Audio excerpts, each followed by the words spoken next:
मीरगंज में आज मेघना की शादी थी। मेघना के पिताजी सेठ रायचंद बहुत डरे हुए थे। रायचंद के दोस्त राघव गुप्ता रायचंद के घर पहुंचते हैं। अरे रायचंद, ये किस तरह की शादी हो रही है गांव में? बिल्कुल सन्नाटा है, कोई रौनक नहीं है। दोस्त क्या बताऊं, इस गांव में कटे हाथों वाली चुड़ैल का साया है। कटे हाथों वाली चुड़ैल? पिछले कई सालों से जब भी गांव में किसी लड़की की शादी होती है तो वो चुड़ैल गांव में आती है और दुल्हन के हाथ काट कर ले जाती है। अच्छा, तो ये बात है, तभी तुम गांव के लोग इतना डरे हुए हो। लेकिन तुम चिंता मत करो, मैं एक साइकियाट्रिस्ट हूं। मैं भूतों के बहुत से केस हैंडल कर चुका हूं। तभी अचानक से मेघना दौड़ते हुए आती है। क्या हुआ बेटी, इतनी घबराई हुई क्यों हो? पापा जल्दी चलिए, चुड़ैल अपने पैरों से हमारे टॉमी का गला घोट रही है। रायचंद, मिस्टर गुप्ता और मेघना दौड़कर जाते हैं। तब तक चुड़ैल टॉमी को मारकर जा चुकी होती है। तीनों बहुत दूर एक घर में चुड़ैल को घुसते हुए देखते हैं। यहाँ चुड़ैल की एक झलक दिखाई देती है। रायचंद और गुप्ता चुड़ैल का पीछा करते हुए उस घर में पहुंचते हैं, लेकिन चुड़ैल उस घर के सारे लोगों को भी मार चुकी होती है। घर की फर्श पर सारे लोगों की लाशें पड़ी होती हैं। कटे हाथों वाली चुड़ैल रायचंद्र और गुप्ता के सामने आती है। आओ मीरचंद के जालिमों, इस गांव में जिस लड़की की भी शादी होगी उसे अपने हाथों की बलि देनी पड़ेगी। आज तुम्हारी लड़की की बारी है रायचंद्र। लेकिन क्यों? तभी अचानक चुड़ैल गायब हो जाती है और बाहर से मेघना के चीखने की आवाज आती है। पापा बचाओ, बचाओ! रायचंद्र और गुप्ता बाहर भागते हैं। जब तक वे दोनों मेघना के पास पहुंचते हैं, चुड़ैल मेघना के दोनों हाथ काटकर ले जा चुकी होती है। रायचंद्र रोने लगता है। मेरी बेटी, वो जालिम चुड़ैल मेरी बेटी के दोनों हाथ ले गई। कोई गांव वाला बचाने नहीं आया। भगवान, ये तूने क्या किया? तभी गुप्ता की नजर धरती पर पड़े एक फटे हुए कपड़े पर पड़ती है। रायचंद, रोना बंद करो। ये देखो, चुड़ैल की साड़ी का कपड़ा लगता है। ये किसी चीज से फंसकर फट गया है। तो अगर किसी चुड़ैल के कपड़े में हनुमान की मूर्ति लपेट कर रख दो तो उसे अपने काबू में किया जा सकता है। तुम अपने घर से एक हनुमान की छोटी मूर्ति ले आओ, हो सकता है तुम्हारी बेटी के हाथ वापस मिल जाए।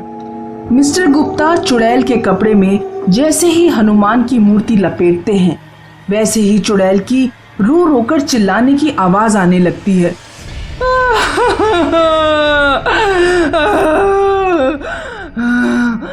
उस कपड़े से मूर्ति बाहर निकालो। मैं मूर्ति तभी बाहर निकालूंगा जब तुम मेरे प्रश्नों का उत्तर दोगी। क्या पूछना चाहता है? तू उन लड़कियों के हाथ क्यों काटती है जिनकी शादी होने वाली होती है? बहुत साल पहले की बात है। मेरे पिता इस गांव के जमींदार का कर्ज नहीं उतार पाए थे, तो जमींदार ने बदले में मेरी शादी वाले दिन ही मेरे पिता को मार दिया और मेरे दोनों हाथ काट दिए। किसी गांव वाले ने ना मुझे बचाया और ना मेरे पिता को। हाथ कटने पर मैंने आत्महत्या कर ली। तब से मैं इस गांव के लोगों से बदला ले रही हूँ। तुम्हारे साथ जो भी हुआ, हमें उसका बहुत अफसोस है। हम गांव वाले उस जमींदार को फांसी की सजा दिलवाएंगे, लेकिन तुम इन निर्दोष लोगों को सताना बंद करो। किसी ने तुम्हारे साथ गलत किया तो क्या तुम भी दूसरों के साथ गलत करोगी? इस तरह तो यह दुनिया नरक बन जाएगी। गुप्ता की बात सुनकर चुड़ैल थोड़ी नर्म पड़ जाती है। मैं सभी गांव वालों की तरफ से माफी मांगता हूँ। मेरी बेटी के हाथ लौटा दो। चुड़ैल रायचंद्र की बेटी के कटे हुए हाथ ठीक कर देती है। गांव वाले मिलकर गांव के जमींदार को फांसी की सजा दिलवाते हैं। फिर चुड़ैल हमेशा के लिए गांव छोड़कर चली जाती है।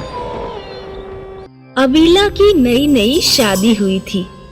उसने अपने ससुराल में देखा कि रात के 11 बजे के बाद अगर किसी को घर के बाहर जाना पड़ता तो वो बैसाखियों के सहारे जाता।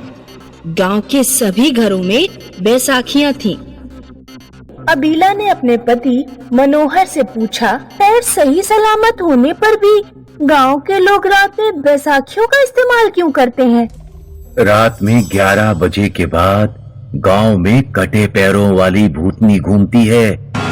भूतनी बैसाखियों से चलने वालों को कोई नुकसान नहीं पहुंचाती, लेकिन अगर उसके सामने कोई ऐसा आदमी पड़ जाए जो अपने पैरों से चल रहा हो तो भूतनी को अपने कटे हुए पैरों की याद आ जाती है। वो रोने लगती है और फिर अपने पैने दांतों से उस आदमी के पैर भी काट देती है। इसलिए रात में बिना बैसाखियों के भूत से भी बाहर न जाना। रात के समय एक लड़का गांव की सुनसान सड़क पर बैसाखियों के सहारे चल रहा है। एक तो दिन भर काम करो, फिर इन बैसाखियों के सहारे घर लौटो। इस तरह घर पहुंचने में ही घंटे भर से ज्यादा लग जाता है। हटाओ, आज इन बैसाखियों को फेंक ही देता हूँ। लड़का बैसाखी को फेंक देता है और पैदल चलने लगता है। तभी चुड़ैल वहाँ आती है। चुड़ैल लड़के को पैदल चलता देख बुरी तरह रोने लगती है। अबीला और मनोहर सो रहे थे तो कोई उनका दरवाजा खटखटाता है। दरवाजा खोलो जल्दी, मनोहर। मनोहर दरवाजा खोलता है। क्या हो गया चाची? चुड़ैल मेरे बेटे के पैर काट कर ले गई। वो पुराने कुएं की तरफ गई है। कोई गांव वाला डर के मारे मदद के लिए घर से बाहर नहीं आ रहा। कोई कुछ तो करो, मेरा बेटा लंगड़ा हो गया। मनोहर तुरंत बैसाखियां उठाता है और बैसाखियों के सहारे तेजी से पुराने कुएं की तरफ जाता है। मनोहर को काफी दूर चलने पर चुड़ैल पैर ले जाते हुए दिखाई देती है। जब तक वो पुराने कुएं पर पहुंचता है, भूतनी गायब हो चुकी थी। एक दिन अबीला की बहन गरिमा अबीला के घर घूमने आती है। हाय दीदी, कैसी हो? मैं अच्छी हूँ, तू बता, तेरी पढ़ाई लिखाई तो ठीक चल रही है? हाँ दीदी, इस बार मैंने फिर से कॉलेज में टॉप किया है। गरिमा की नजर घर पर रखी बैसाखी के ऊपर पड़ती है। दीदी, तुम्हारे घर में बैसाखियाँ कौन इस्तेमाल करता है? अबीला गरिमा को भूतनी के बारे में बताती है।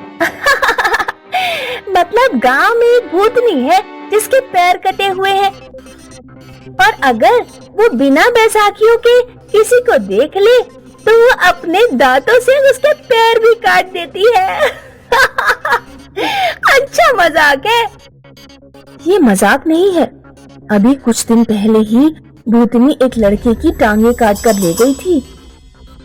मैं पढ़ी लिखी हूँ। गांव वालों ने झूठी कहानियाँ बनाकर तुम्हें डराया है। मुझे पता है वो अपने मनोरंजन के लिए ऐसा करते होंगे, लेकिन मैं इन कहानियों से नहीं डरने वाली। मैं रात में बिना बैसाखियों के घूमूंगी। देखती हूँ वो भूतनी मेरे पास आती है या नहीं। अबीला और मनोहर गरिमा को बहुत समझाने की कोशिश करते हैं, लेकिन गरिमा उनकी बातों को मजाक समझकर ध्यान नहीं देती। एक रात करीब 12 बजे वो खिड़की से कूदकर गांव में घूमने लगती है। भूतनी भी उसी समय गांव में घूम रही थी। भूतनी जब गरिमा को अपने पैरों पर चलता देखती है तो अपने कटे पैर देखकर रोने लगती है। उस जालिम शामनाथ ने मेरे पैर काट डाले। भूतनी अपने नुकीले दांतों से गरिमा के पैर चबाकर काट देती है और गायब हो जाती है। सुबह गांव का एक आदमी अबीला के घर आकर खबर देता है कि उसकी बहन चौराहे पर बेहोश पड़ी है। मनोहर और अबीला तुरंत चौराहे पर पहुंचते हैं और गरिमा को अस्पताल में भर्ती कराते हैं। मैंने मना किया था ना, अब तू अपनी जिंदगी कैसे जिएगी? रोना धोना बंद करो दीदी। इंसान को जीवन में कठिन से कठिन परिस्थितियों के लिए तैयार रहना चाहिए। मैं बैसाखियों के सहारे चल सकती हूँ। वो चुड़ैल किसी शामनाथ का नाम ले रही थी। मैं उस चुड़ैल के बारे में पूरी तहकीकात करके ही रहूंगी। गरिमा बैसाखियों के सहारे ही पूरे गांव में घूमती है और शामनाथ के बारे में पता करती है।